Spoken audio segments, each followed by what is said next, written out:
মাশাআল্লাহ, আমার মনিকা কিন্তু অনেক বড় হয়ে গেছে।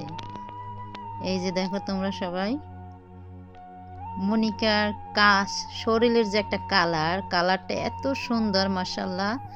যে দেখে সেই তো প্রথমেই জিজ্ঞাসা করে, আচ্ছা এই বিড়ালটা কোথায় তোমরা পেয়েছো, কিভাবে পেয়েছো, কোথা থেকে এনেছো? তো ওর সাথে ওর কি ভাই বোন ওর মতনই এই কালারেরই পাওয়া যাবে কিনা, সবাই তো এই প্রশ্নই করে। আসলে মনিকার গায়ের রংটা মাশাআল্লাহ এতটা সুন্দর, উম, যা যে দেখে সেই মনিকার প্রেমে পড়ে যায়। মামা মনিকা, মনিকা, এই যে দেখো মনিকার চোখ দুটোর কালার কি সুন্দর মাশাআল্লাহ। আর সব সময় কিন্তু আমরা বিড়াল দেখি যেমন কালো সাদা বা একটা থাকে, যেমন কালো সাদা মিলিয়ে।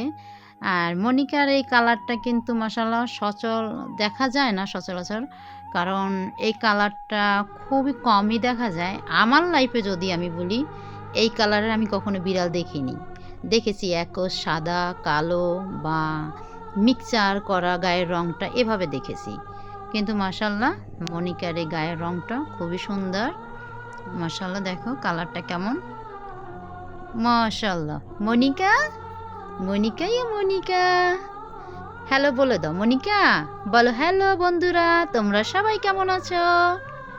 মনিকা, তোমার অনেক মানুষই পছন্দ করে। মনিকা খাবার খেয়েছে, তাই এখন কিছু ভালো লাগে না, এই কারণে একা একা বসে আছে। বেশিরভাগ সময় দেখা যায় মনিকা ঘুমায়, খুব কম সময় খেলাধুলা করে।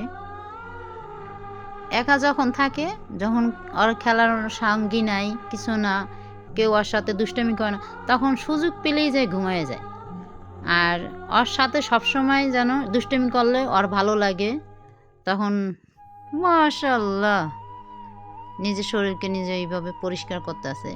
আসলে বিড়াল কিন্তু খুবই একটা পরিষ্কার প্রাণী, যে দিনের 3 ভাগের 2 ভাগ সময় তারা নিজেদেরকে পরিষ্কার করার জন্য এই সময়টা ব্যয় করে।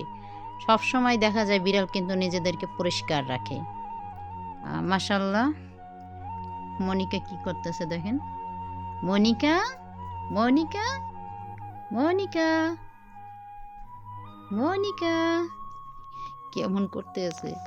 মনিকা, ইয়াই, মনিকা, মনিকা, মনিকা, মনিকা, মাম্মা, মনিকা, শুইয়া মামি, শুইয়া মামি। কিছুর একটা শব্দ পাইতেছে, দেখেন কি করতেছে এখন বাহিরে। এই